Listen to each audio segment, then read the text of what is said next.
6, 7, 8. Rock step, triple step, rock step, cha-cha-cha, rock. Hey there, welcome to the Degender Dance Podcast. My name is Lou and my pronouns are they, them. And I'm Kate and my pronouns are they, them. Just two they, thems ready to talk about dance. Dance and stuff. Dance and stuff. Today we are going to talk about somatics and how that pertains to life in general, but also dance. Yeah. One of those words that not a lot of people know what it means or very introduced to somatics. Totally. I think it's kind of like a buzzword now too. It's really like getting out there. It's having its time in the sun. Yeah. It's 15 minutes of fame, but it really is a cool and important thing that I think a lot of dancers are working with, maybe even if they don't know it, but could be working with more as well. Yeah, absolutely. Do you want to give us a quick definition of somatics? Well, I can tell you what I think it is. Yeah, why don't you do that and then we'll look at the official the official definition.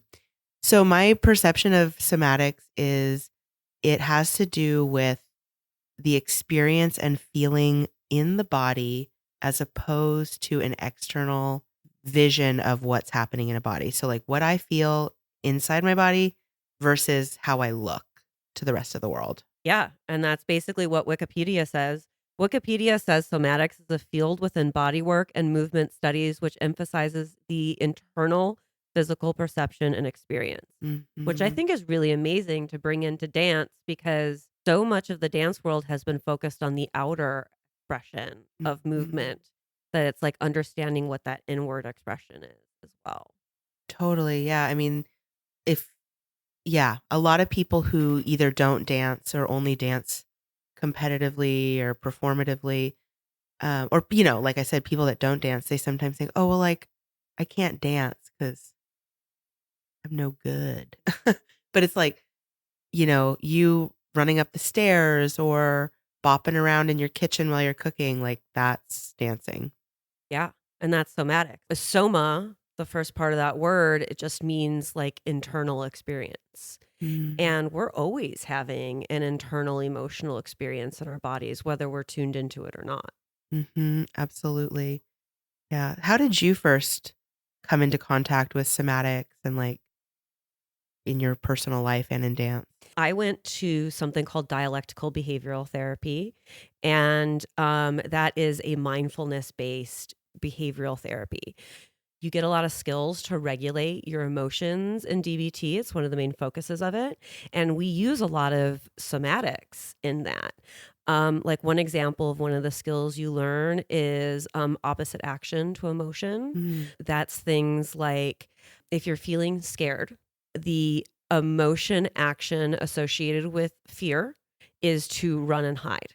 And to do the opposite action to that would be to move closer. And then the way we do that, the way DBT calls it, is to do it all the way, is to then bring in a somatic movement to it. So then something that you would do would then not only to physically move closer, but do things like make your body bigger, like do things like doing power poses and stuff like that. I love that. Very much so things that are used in DBT.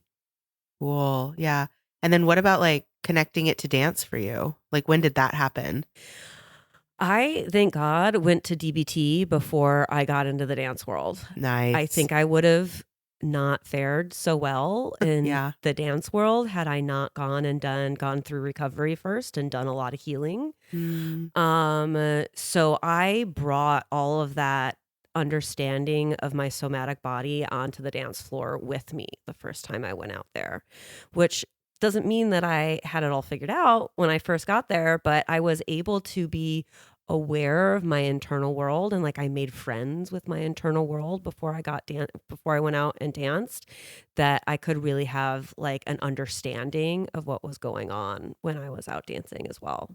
Amazing. Yeah, I think like I have my own background in physical kind of somatic stuff, and I feel like I still haven't quite experienced social dancing using those skills. For me, the practice, in another podcast, I've talked about like not being physically connected to my own body, even being a dancer.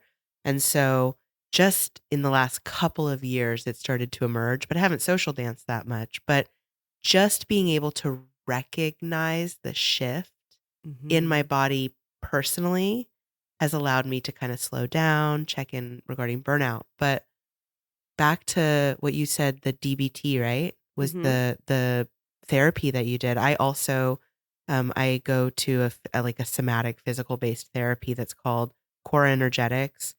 Some people call it physical psychotherapy. And basically the whole premise of the therapeutic experience is that we hold stuff in our bodies physically if we don't move it out. So any traumatic event, any positive event too, it's like it's all kind of like landing in there if we don't go full cycle with the movement pattern after something happens.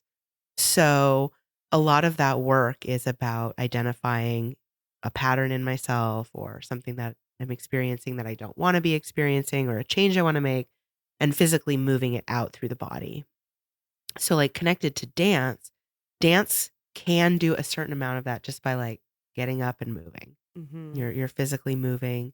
You're doing it with another person in partner dance, which is also super healing because there's the witnessing and the being witnessed. Yeah, and the co-regulation of nervous systems. Yeah. But that vulnerable space is also a place where more harm can be done. Absolutely, because you can also co-dysregulate each other's nervous systems. Exactly. Yes. Yeah, or just be like playing out like all your messed up patterns with that person. Yeah, everyone brings their trauma to the dance floor. So it's like a really sticky and juicy area for like change and weird stuff. But yeah, the connection for me that like I want to make in the dance world is I think getting more people to be in tune with that internal feeling. Yeah. Not just what they look like. Yes, absolutely. And it's very possible, even though people are going out and dancing and using their bodies and creating art, it's very possible to be having a cerebral experience of that where you're thinking about it more than you're feeling it and dropping into your full nervous system instead of just using all the little neurons up in your brain, like your vagus nerve, your spine, the nerves in your feet are also thinking and experiencing. And if we just think that there were the little homunculus up in our brain, like the little mini person in a robot body moving levers around, and that's the part that's deciding what bits to dance, then like, what's your solar plexus thinking? That also has some thoughts during this. Oh, absolutely. Yeah. And I really I think that there's some overlap in just traditional dance training, quote, air quotes, and somatics. But there's also just a huge difference between the approach. I want to talk a little bit about the experience of being a performer and like training for performances that were pretty like high profile or like a lot of people were watching, competing, and like that was kind of my final straw in my desire to be like a really high level dancer, was being on a professional touring team that performed a lot and the stakes were really high and the director was really intense and it was just like no fun at all. Yeah. Honestly. And I was also doing work that wasn't my vision. I was doing some other person's vision. Yeah. And that felt like the combination of doing someone else's vision with not at all caring about how I felt or any of us felt, only how we looked and whether or not we won. I was just like, man, my body is not able to move forward Yeah, in this that's way not at a all. lot of tuning into your internal experience. That's a lot of ignoring your internal experience for other goals. Exactly. And looking back, I've done a lot of that in my life in various areas, and it kind of does add up. Yeah. It really adds up. As they say, the body keeps the score. Yeah, that damn body, that damn book. Man, yeah. and that book is intense. Yeah, Have you read don't it? suggest it. Definitely find like a book written. I wish we will post this somewhere or something because there are other books to read that are not written by an abuser. As the there Body Keeps the are Score way was. better books to read. There's a Yeah. lot of information in there that's valuable, but that's the wrong book. Yeah, That's the wrong book. What like practices now are going on for you in your somatic world, And how has that compared to the practices you've done, like training hard, for instance? Yeah. So I just continued my therapy journey and I just did something called biofeedback therapy. And what biofeedback therapy is basically they hook you up to a computer that has a heart monitor and also a little monitor that shows you how your breathing patterns are and also shows your temperature. And you look at a readout of all of those things and you meditate. And while looking at things like your heart wave patterns and your breathing and how those things interact, you can get into a very relaxed, centered place that Wow. has all this incredible, scientific biology behind it. But basically, you're meditating. You're tapping into this you know, ancient understanding of how to become at peace in your body. And that was, even though I had already, done all of this therapy and recovery that helped me get an understanding of my internal world, that understanding of it was very cerebral. Like I was up in my head. I was Yeah. overthinking a lot of things. Right. If you're a DBT person, I went from being always in emotion mind to always in information mind. And I thought I was in wise mind, but I didn't really realize that until I got into biofeedback therapy, and it really taught me how to tune into my full nervous system. Right. And I needed to be breathing to do that. And now I've brought that out onto the dance floor, and I'm just making sure I'm breathing. That's It so good. really changes the experience. I think that breathing is the basic step of life. Mhm. And I just went and took like a master class on breathing, the basic. And now I've gone back out onto the dance floor with my new fancy, super grounded, incredibly well trained basic step. And it's like a whole new dance. Just because I'm breathing a little bit more. Oh, that is amazing. Do you think like that kind of makes me think like, how you can kind of get to like a sense of harmony or like whatever the thing is you're looking for from like a multitude of directions, right? So it makes me wonder if like bringing that in is powerful, but also I wonder if like it happens sometimes accidentally just because we're having such a great dance. Oh, Like the absolutely. bliss of it and like the vibe, if the person feels safe, if the connection is right. I imagine that we get into that space just by like feeling the person, ourselves, the music. Absolutely. Well, somatics are always happening. Right. Like, you're always having an internal experience.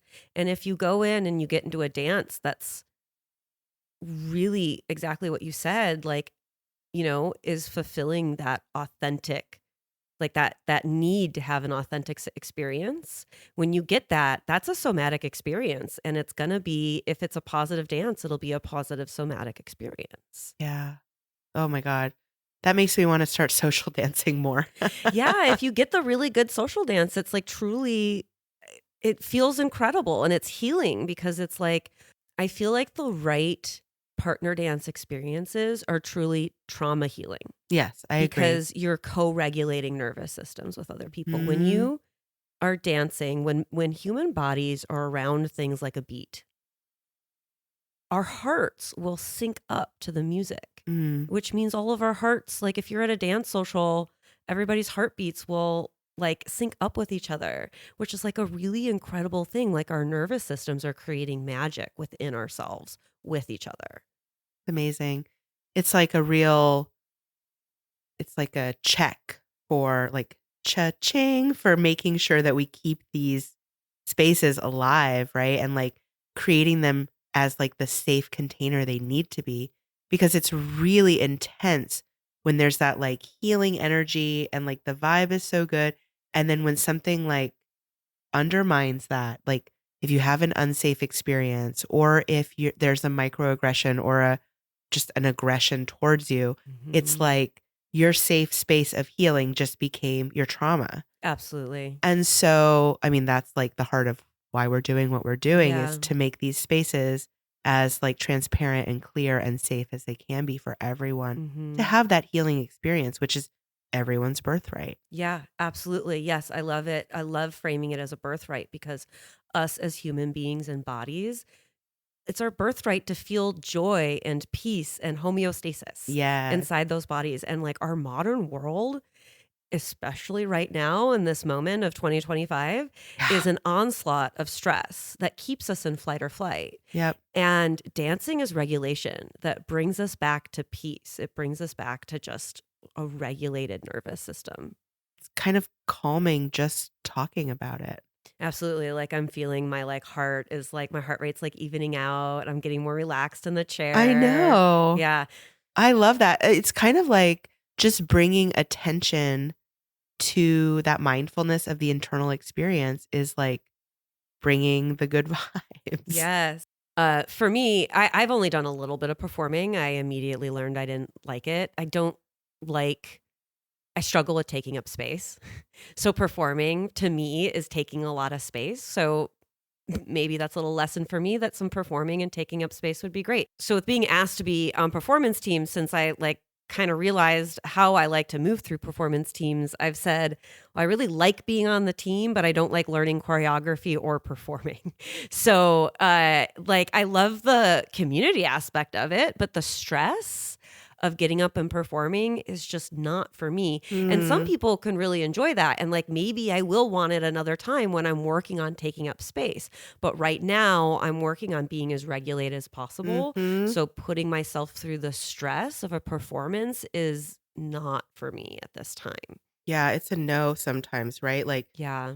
and I actually wish I'd done a little bit more of that self-regulation, Mm-hmm. because for me it was just like hustle, hustle, hustle, hustle. And then it was like 6 years of that. My body handled a lot. Yeah. And then it's like, okay, I'm done. Yeah, absolutely. Yeah. That's amazing though that you have that awareness to focus on that. It must just be like really the time for you. Yeah, absolutely. I think it's just a time where I'm really tuning in and all of Mhm. that stuff. And I wonder with even like coming into the like, oh, yeah, one of the reasons that's so nerve wracking for me is because I have trouble taking up space. And maybe when Mhm. I'm ready to take up more space, then maybe performing with a focus on somatics could be really healing. Do Absolutely. you have any thoughts on how performance and somatics can be friends? I have to say, I had one performance long time ago, like maybe my first salsa performance ever, that I really enjoyed. I liked the choreo a lot. I liked the choreographers. It was a piece by David and Jennifer Stein, and I just had fun. I wasn't, I was still in my romance in my Mhm. early years of being a salsa dancer. And it was really fun. But I have to say, I have enjoyed doing my own performance, like avant-garde performance stuff, a lot more than Yeah. doing a choreography of someone else's work and design. I also think a lot of salsa choreographies, not all of them, but a lot of them are just really like, I don't want to say they're shallow, but they're sometimes just not quite what I'm looking for in terms of a performance space. And I think a lot of it has to do with creating something that isn't my vision. Yeah. And, that might just be like a sign that I'm an artist, which I am. Mhm. And the thing I really love about partner dance is the element of like the social conversational element of give and take and the organic energy exchange that happens on the social dance floor. Mhm. Mhm. So yeah, I mean, I did a lot of those performances and they were fun and they were valuable and I won an award and all that stuff happened. But looking back, it's not at all the highlight Yeah. for me. Well, you are an incredible avant-garde dance performer as well. Haven't done it in a long time. I miss it a lot. Yeah, we talked a little bit in our first episode about the like weird art community that we met in, which was Shit Gold, which was an experimental performance like open mic night. Mhm. And you did some incredible performances there. And one that's really coming to mind was one where you had our mutual friend Lauren lay down on the ground and then you kind of did like a push-up plank pose above her, and then you lip sync to like bitch where's my money or something like that, and you just had like all this anger, and like Lauren, who's one of the sweetest people I knew, was like there to absorb what energy you had, and I was like, wow, that seemed emotional. I know. I remember. Do you remember Michael? May, I don't remember. did we call Oh, him no. May, or is this a That's a different. That was Matt. Okay. No, Oh, Michael, yeah. I think is with HB. HB's Oh, Squatting Bear. Squatting Yes. Bear. Yes. Squatting Bear would come up to me after I performed and he'd just be like, that was intense.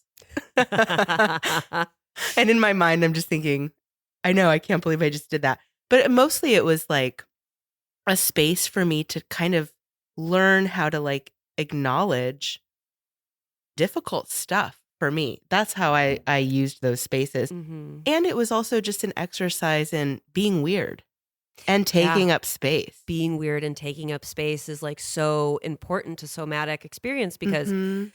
like to define trauma, to experience trauma is to have anytime have your personal values, space, or bodily autonomy Right. infringed upon. So anytime you're not moving in your authentic self, that's creating trauma. Mhm. So getting out there and taking up space and being weird is an antidote to trauma. And I Mhm. think that that can be completely incorporated into any dance form as long as it's Totally. approached in a way that is honoring that. Absolutely. Yeah. I like to sometimes when I'm social dancing, just bring in like whatever element I'm feeling and even just play with it with facial expressions or, like doing like solo shine stuff, just feeling like, am I going to like, am I going to connect with you or am I going to connect with me? Or am I going to like do both, like come in and out of the space and connect with both of us, and finding different ways to kind of like use your mind's eye to make contact points in your body as you're social dancing. Mm-hmm. That is the embodiment, Mm-hmm. and I think that is really lost. Even though we're dancing with our bodies, a lot of people are just really in their head. Yeah. What figure is next? What shape is next? What's this piece of styling I learned last weekend or whatever? What if you could just create from that space? Yeah.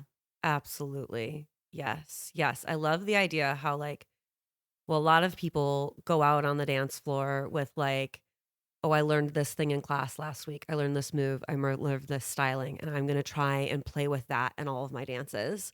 But like, what if the thing we brought to the floor to play with was like the feeling of joy or Mhm. experiencing some grief Mhm. or something like that? Like, oh, wow, I'm definitely going to do this. I'm going social dancing tonight. I'm going to try and Nice. metabolize some grief. Like, I love this idea. Oh, that's so cool. Yeah, and like also, the thinking about it is really cool and I also think like making mistakes is really valuable on the dance floor. Absolutely. Quote unquote mistakes, right? Because the form, like the shapes and figures that we learn, of course they can inform us. Mm-hmm. And then we can kind of take them and make them into something or we can just completely come up with our own thing. But what I really find interesting is this idea that we're like out there doing something with our body that is actually a connection spiritually. Yeah. And that's like the kind of trifecta of like me, my partner, the music, and that we're all like in symbiosis, kind of like jamming out together. Absolutely. And when we look at some of the African diaspora dances that mingled with Western dances that birthed things like salsa and Lindy Hop, like Santa Maria dance is something that you can explain much more than I, but it is a spiritual expression. Or we Mhm. get back to like African drum circles and Right. some of that movement, it is about spiritually connecting. Yes, absolutely. I mean, people have been dancing for a long time. And most of it can be linked back to some kind of ritualistic, we're humans in these bodies on this earth doing stuff we got to do to Yeah. survive. And that connection, heaven to earth and all in between, is a major, major, if not the reason we dance. Yeah. Yeah. We're just really lighting up our nervous systems and using Mm-hmm. them. And like what I learned in biofeedback therapy is that is a spiritual experience. Amazing. Do you have any like aha? I mean, it sounds like that was an aha moment for you, but do you have any like specific moments that you want to share about like a somatic little like firework that went off for you or connection that was made? Yeah, I've been trying to think if I have an aha moment. I'm like, do I? Do you have one? I'm thinking like the biggest one that I've ever had was I was doing the somatic work. It was the pandemic. It was early. I was doing somatic work or the work that I do, the core energetics, over Zoom with my therapist. Mm-hmm. And we'd been doing all this work around moving from survival to like present moment and being present in my body now. And it was like I could intellectualize it and really understand what she was talking about. Mm-hmm. But physically, I was just not getting it. I wasn't able to like feel it. And like later that night, I'd been working on this for months and months, but later after that session, that one day, I was in the shower and I had this feeling of like a vision of like these doors opening and light Mm. coming in. Oh, wow. And the thought Powerful. that I had was, I survived, Oh. which meant it was in the past. I Mm. was now here. Yeah. It just like happened in my body.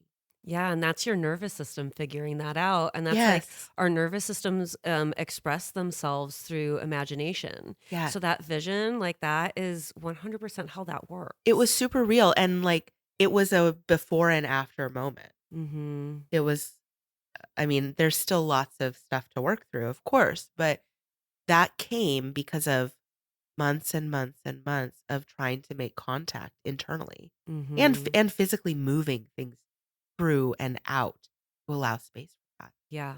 Yeah. I think actually one of my big aha moments was recently with being in biofeedback. I went to a dance class that had, we were doing small little solo jam circles. And we were doing things where we were really trying to activate our upper bodies because in the Seattle dance world or in a lot in like in the Lindy Hop scene, there's a lot of focus on the lower body and not a lot on incorporating our full body or our upper bodies. So this dance class really focused on incorporating upper body. And I was in a little circle with 3 other people and we were trading phrases. So going around the circle on each phrase and doing a little bit of Yes. solo jazz work with each other. And I noticed that everyone in the group was looking down at their feet and trying to be very, very fancy when doing lots of very fancy moves. Right. And there wasn't like a whole lot of upper body movement even happening. It was a lot of fancy footwork and stuff. And I have arthritis, so I can't always do the super fancy footwork anyways. And I was having a day where my body was really, really tired. So I was trying not to do a lot with my feet. So I was like, okay, I took a turn or two in the circle and realized that I was moving really fast and I was being really internal and that no one in the circle was connecting with me or with each other. Wow. So then when it came around to me again, I was like, okay, I'm going to practice the biofeedback and I'm going to breathe and I'm going to make eye contact because breathing and making eye contact really literally turns on a nerve that goes in your face called the ventral vagal. And that's how you feel calm and connected with others. So I went in with the thought processes of breathing and connecting. So I went in, I took a deep breath and I made eye contact with everyone in my circle. Then it was like the Matrix and time slowed down. Yes. And suddenly I was like, oh, I can tell a story with just my hands here. Mhm. So I started making really direct eye contact with people and walking up to them and then flicking the little chip off my shoulder. And I went around to each person and told that story just with my hands and my shoulders and my eyes. Mhm. And then after that, we kept going back around the circle and everyone was making eye contact with each other. People were cheering each other on, like we were hollering for each other. And suddenly we were the most rowdy circle in the room in this little exercise we were doing in this class. And I was like, wow, my nervous system, I dropped into my nervous system and I turned it on and I looked at others and that turned theirs on and everybody's switches stayed on. after that moment. Totally. It was really magical. That is incredible. I love that. Oh my God, I love that. It's really empowering what we can do for each other. As we're Absolutely. doing it for ourselves, I really think that's just such a big component of what relationship is, I think. Hmm. We're kind of like doing this alchemy in Absolutely. Alchemy. Love ourselves, that. right? And then going out in community. That's why it's so important not to do that alchemy in total isolation, because then you're not getting like you don't get access to other people's alchemy and you can't share yours with them. Absolutely. It's we Yeah, heal in relationships, or it's like a big saying is relational trauma is healed in relationships. right. And that's like what we're doing when we're dancing with each other. Our nervous systems, our attachment systems, all of our biology, literally our bodies Mm-hmm. are interacting with each other. And that does stuff to us mentally and biologically and metaphysically. So powerful. Yeah. So if partner dance is a language, then how can we listen more when we are dancing using somatics? Oh my God, I love this question. It's so good. So, my experience is that if I'm not tuning in to the physical sensations of my body and my heart, really, my breath, my heart, my stomach, my body, but it's also like my soul, Oh, absolutely. then I'm in my head, which is my brain is an incredibly powerful tool, but my brain also makes shit up all the time. Mhm. So if I'm not dropped down into my body, I'm basically making shit up about my partner and the dance and all kinds of things. So listening is going to come from the body, the heart, Yeah. the soul. And I can also like be more creative. I can be more forgiving. I can be more open. I can be more willing when I'm here down. I'm like kind of gesturing down towards my body. But when I'm leading and following just from what I think I know in my head, I'm not listening to what's really happening in the present moment. Yeah. When we get into like polyvagal theory, which I'm kind of mentioning and stuff, something I'm a huge nerd of, a nerd about is I hear you talking about like connecting with things like your heart and your stomach and through that's literally your vagus nerve. Yep. And when we, get stuck in like a cerebral experience, or here, let me say it this way. I once heard someone on TikTok say, when you stop thinking about your brain as a computer and start thinking about it as an antenna, everything changes. Yeah. And that quote really rocked my world. And then as I learned about polyvagal theory, I was like, oh, your antenna is your whole nervous system. And when you start using things like your vagus nerve and ventral vagus nerve, and then get out of your dorsal vagus nerve, which is in the back of your neck, and that's what you get stuck there if you're in flight or flight. And if you just are using, all the little neurons up in your brain to think, you're not using your full antenna. Right. And how can you listen if your Right. antenna isn't turned on? Oh, I love that. I love that. And like we're kind of gonna wrap up here pretty soon, Mm-hmm. but I want to just invite anyone who's listening to try to tune in more to their bodies as they're dancing. And even when you're not dancing, maybe especially when you're not dancing, so you can practice it. Oh my God. Can we tune in right now? Right as Ah! let's take a couple of deep breaths together as we Let's wrap up this episode. let's do it, y'all. Okay, I'll talk us through a handful of breaths. So let's breathe in through the nose and let it all go.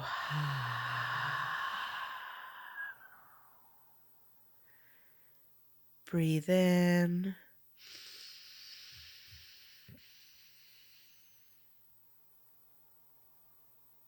And breathe out. One more. Breathe in.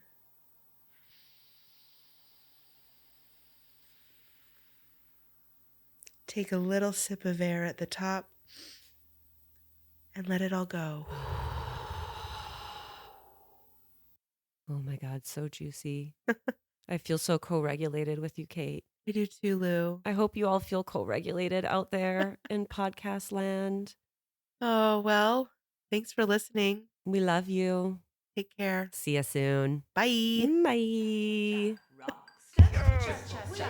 Rock step, triple step. Ooh, ah, ee, ah, jazz hands.